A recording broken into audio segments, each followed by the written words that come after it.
Alors aujourd'hui, je vais vous partager une bonne partie de mes souvenirs d'enfance des vacances d'été, parce qu'on est à Gruissan et qu'on venait là à peu près tous les étés.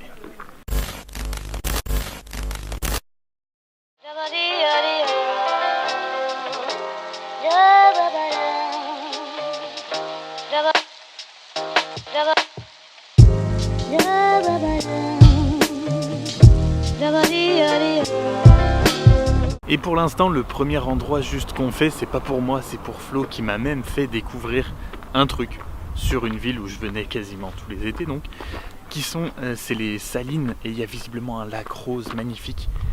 Donc après, on ira là où il y a tous les souvenirs.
Bon, faut que je fasse vite parce qu'on est un petit peu pris par le temps.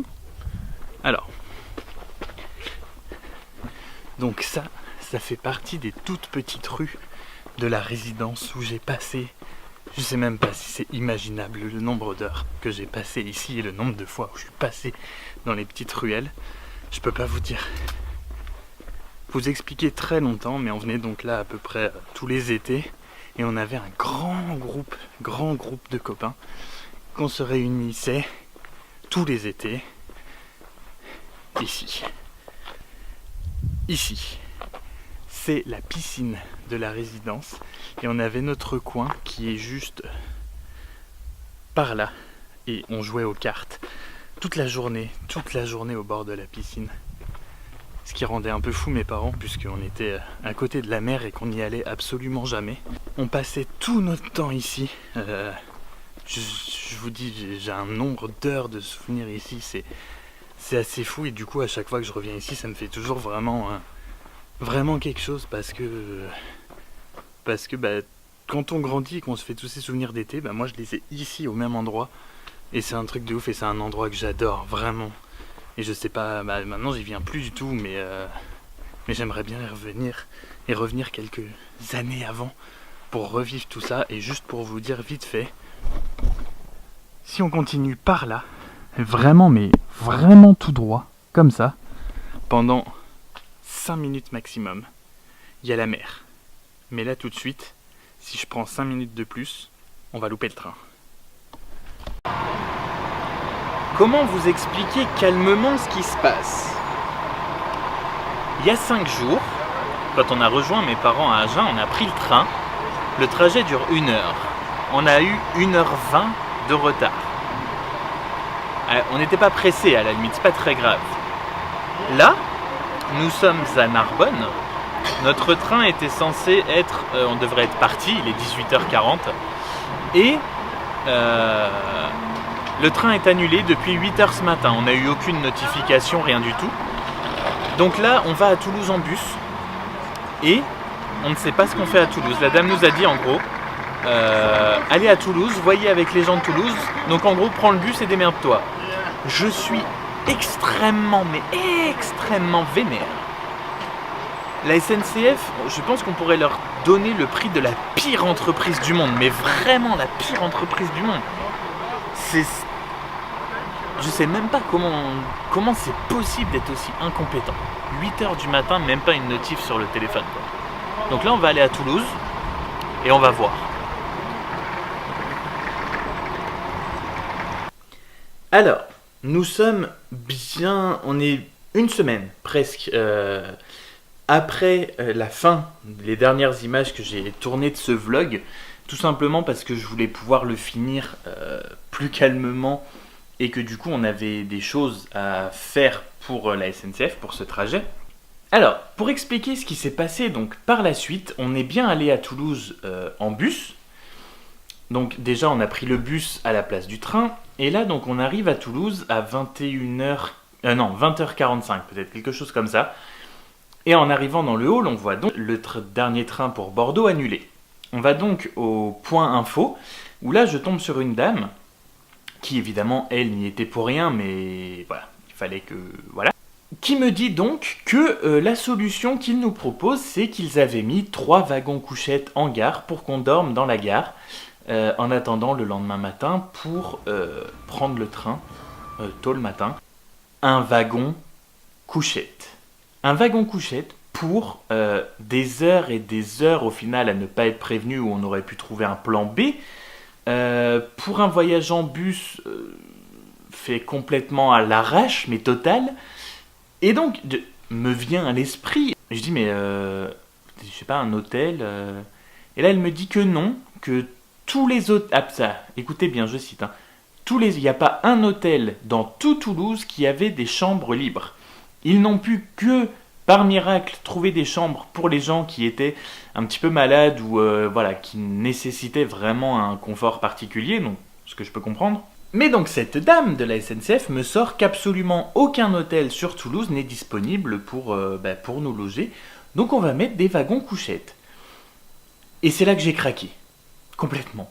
C'est-à-dire me dire qu'il n'y a pas un hôtel dans tout Toulouse où on peut loger des gens, c'est-à-dire qu'en plus, 1, d'être incompétent, 2, ils sont les rois de la radinerie au prix où on paye un maudit de billet de train qui coûte la peau des fesses pour un TGV qui a 1000 ans de retard ou même la Wi-Fi à l'intérieur ça marche pas, ils te font dormir dans un wagon couchette. Et heureusement, on connaît un petit peu de monde sur Toulouse, on a réussi à trouver quelqu'un qui a bien accepté de nous loger. Merci Hugo, mais merci. Et donc ça nous aura quand même coûté le Uber le lendemain matin, parce qu'on n'allait pas réveiller Hugo pour nous emmener si tôt le matin, mais merci la SNCF de nous avoir fait payer le Uber en plus. Et quand on a vu l'état des couchettes en arrivant à la gare le lendemain matin, je peux vous dire que merci qu'on n'ait pas dormi là-dedans, parce que... c'était ancestral le truc, les couchettes elles étaient en lambeaux, enfin inadmissible, mais vraiment inadmissible. Et le pire, je regrette de ne pas y avoir pensé 5 minutes avant parce que je l'ai fait juste après que le point info ferme. La SNCF l'a visiblement oublié, mais on est en 2017 et donc il m'a fallu à peu près 30 secondes sur mon téléphone pour aller sur booking.fr et trouver des dizaines et des dizaines d'hôtels libres à quelques kilomètres de la gare de Toulouse. Mais il n'y en avait plus aucun. Non, même les gens qu'on cherchait par eux-mêmes, ils n'ont pas trouvé. Non.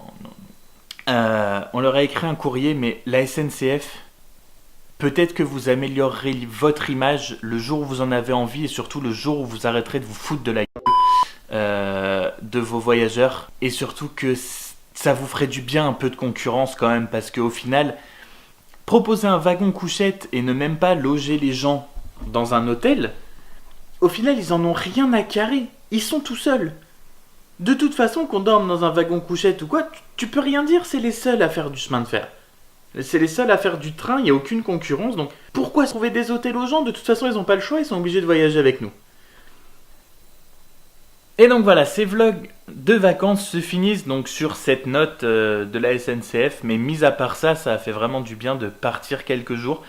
Alors, On m'a fait remarquer une fois, et je le sais d'avance, ils étaient pas vraiment pareils que d'habitude. Je vous expliquais beaucoup moins ce qu'on faisait, où on allait, comment ça se passait, tout ça. Mais bien que mes parents soient très à l'aise à l'idée de me voir parler à une caméra, j'avoue que moi je l'étais un petit peu moins. J'avais beaucoup de mal à prendre la caméra et à parler comme ça devant de la famille, devant mes parents. Donc c'est pour ça que je faisais des séquences très courtes où j'expliquais vraiment le minimum. Et c'est pour ça qu'ils étaient un peu différentes d'habitude. Ça va revenir à la normale, c'est juste que j'étais pas encore pleinement à l'aise avec l'exercice de parler à une caméra devant mes parents. Pas encore.